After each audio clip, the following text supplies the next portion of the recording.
Hi, my name is Deepak Mishra, and I would like to say you namaste. My question is I am an Hindu, and I have married a Muslim girl in India, and inshallah, she will be here in Saudi Arabia in coming next month.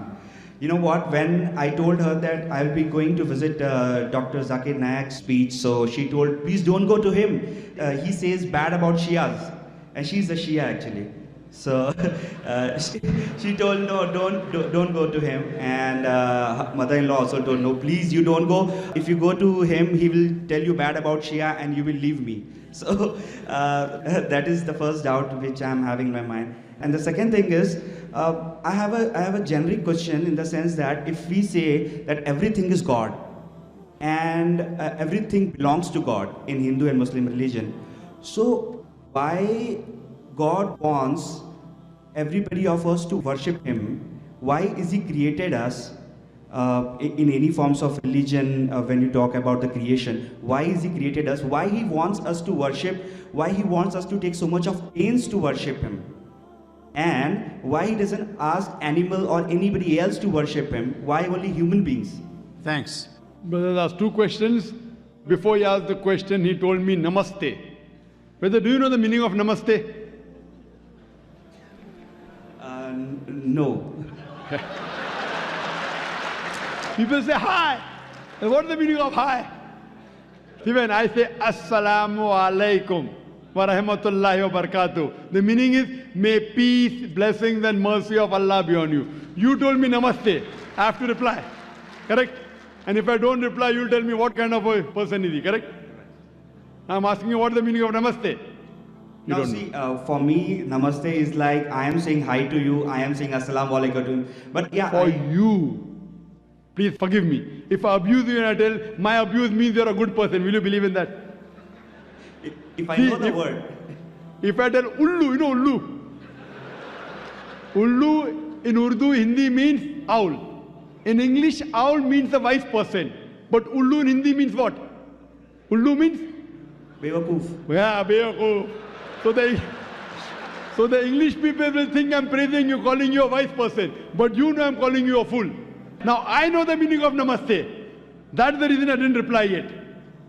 You don't know the meaning. You have told me namaste. I know the meaning, therefore I didn't reply.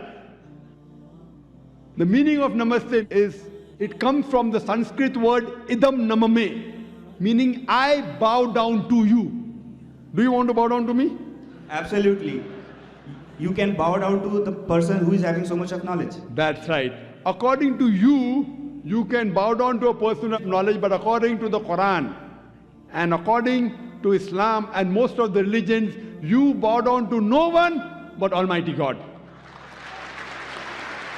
You know, there are many Hindus, after I give a talk, they come and touch my feet. You know what they say? हमने पहले बार भगवान का अवतार खुद देखा आँख से. It's the first time in my life I have met God Himself personally. Hindu telling me. So I tell you, see brother, I know you respect me, you love me, appreciate that. But bowing to anyone besides God is shirk. And even in Hinduism, you should bow down to no one but Almighty God. So I'm correcting him. He's doing out of respect, out of love. But love and respect should not go overboard. If it goes overboard, it's called as shirk. Associating partner with God. There are many Hindus who come after me and they praise me so much. They put me next to God, which I said, I am not God. You can only bow down to Almighty God. What I speak and the knowledge is a gift from God. This is a gift from God. So when you see me, you should say, MashaAllah. MashaAllah means as Allah willed. Means whatever I'm saying is because of the will of Almighty God. Otherwise, I was a stammerer. So that's the reason Namaste is against Islam and against actually even the Hindu scriptures. Though some of the scholars say that idam namame can mean that I appreciate you, but the right meaning is I bow down to you. In Islam, assalamu alaikum, may peace be on you. You can say that anytime, anywhere. In English we say good morning. It may be raining cats and dogs, they have to say good morning. The person may have had a fight with his wife, someone says good morning, he has to wish back good morning. He is cursing in his heart that such a morning should never come. Yet he has to reply by good morning, good evening, good night. So best in Islam is Assalamu alaikum, may peace be on. And I wish you, because the Quran says in Surah Nisa, chapter 4, verse 86, that if anyone greets you courteously, wish back more courteously. That if anyone greets you courteously, wish back more courteously, or at least the same. So I am wishing you back Assalamu alaikum wa rahmatullahi wa barakatuh. May Allah's peace and mercy be on you, brother. Now coming back to your question. The first question you asked, that your fiancée, My wife. wife, oh, you already married her. Fine, your wife told you not to come for my lecture because I'm against Shias, and yet you disobeyed her. You know, you love me so much. I appreciate that. But you know why? The word Shia doesn't exist in the Quran. See, the Shia Sunni is not mentioned in the Quran. The Quran says in Surah Imran, chapter 3, verse number 103, وَاتَصِمُوا بِحَبْلِ اللَّهِ جَمِيعًا وَلَا تَفَرَّقُوا. Hold to the rope of Allah strongly and be not divided. We Muslims should hold to the rope of Allah strongly and be not divided. And Almighty God says in the Quran in Surah Anam, chapter number 6, verse number 159, that, O Prophet, anyone who makes sects in the religion of Islam, you have nothing to do with him. Allah will look after his affairs on the day of judgment. So making sects in the religion of Islam is prohibited. So anyone who divides the religion of Islam into sects, he is going away from Quran and Sunnah. So tell your wife that Dr. Zakir Naik said, there's nothing like Shia Sunni. Quran says, Atiullah wa Atiur Rasul. Obey Allah and obey the Messenger. What we have to do is we have to follow the Quran and the sayings, the authentic sayings of Prophet Muhammad, peace be upon him. And the only label you can give is Muslim. So I don't call myself Shia Sunni, I call myself Muslim. So you say today to your wife, I met Dr. Zakir Naik who calls themselves a Muslim. And I'm neither against Sunnis or neither against Shias. I tell all the Muslims, whatever name they call themselves, come back to Allah and His Rasul. Now, when I give answer, some of the Muslims who may be practicing things against the Quran and Sunnah may feel offended. So you ask your wife, are you following something against the Quran and Sunnah? If you are not, then why are you afraid of Dr. Zakir Naik? If you are, yes, you have to change and come back to Quran and Sunnah. Don't follow what Zakir says. Zakir is zero in Islam. Atiullah, Atiur Rasul. Obey Allah and obey the Messenger. So tell your wife, if she is following anything against the Quran and Sahih Hadith, then she has to rectify herself. She should call herself a Muslim because the word Shia is nowhere mentioned in the Quran. But I do appreciate that you love your wife, but you love me also, mashallah. Therefore I have come for my talk.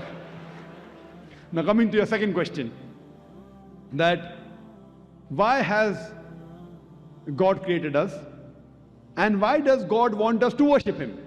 Why doesn't He ask the animals to worship Him? Now regarding a question, why does God want us to worship? I've already given the answer earlier. I think you came late, I don't know. That we worship God, we praise Him. People ask me, why do you say Allahu Akbar? Why you have to pray to God? I said, see, in Islam, whether we pray to God or not, it makes no difference to Allah subhanahu wa ta'ala. When I say Allahu Akbar, Allah is the greatest, He's already the greatest. By me saying Allahu Akbar, He won't become greater. Why do we say? You know why do we say? Because when I praise anyone, whenever I call anyone great, it's a human tendency, I try and follow His commandments. So the reason we praise Allah is not so that He becomes greater. When we praise Allah, the moment we praise Him, whatever commandments He gives in the Quran, we follow it. So first we have to identify who is our Almighty God. And then what He says we have to follow. That is the reason Muslim means a person who submits his will to Almighty God. Quran mentions in Surah Dariyat, chapter 51, verse 56, that we have created the jinn and the men not but to worship me. Almighty God has created us to worship Him. And the reason He wants us to worship Him because He has given us the criteria. This is the instruction manual for the human being. The good and bad for the human being. Now when we worship Him, when we praise Him, but naturally we have to follow His commandments.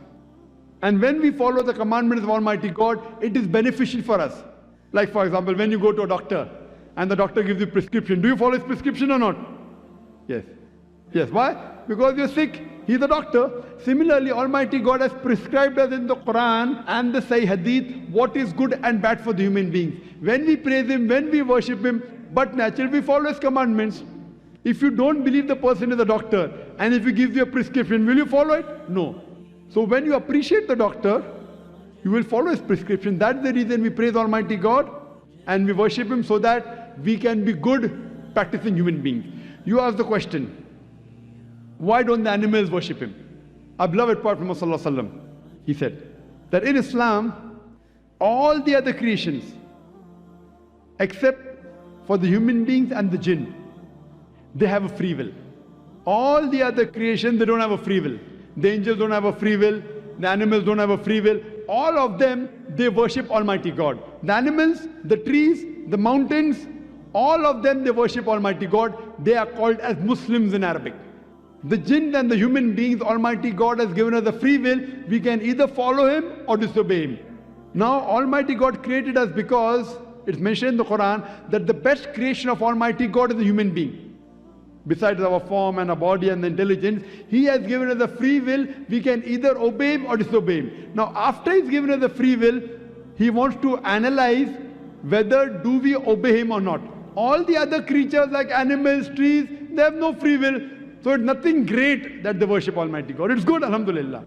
But after a free will has been given to the human beings, as the Quran says in Surah Mulk, chapter number 16, verse number 2, Alladhi khalaqal mauta wal hayata. It's Allah who has given you death and life to test which of you is good in deeds. So this life is a test for us for the hereafter. So after the free will has been given to us, you can either worship Him or not worship Him. If you worship Him, then you're following the commandment of God. You can have alcohol, you cannot have alcohol. If you don't have alcohol, then you're following His commandment. So in this way, Almighty God has given you the do's and don'ts, very few. The remaining thing, everything is optional on you. So these few do's and don'ts, if you take care of it, you are following the commandments, you're worshipping Him, and you will pass this test. This life is a test for the hereafter. Hope that answers the question.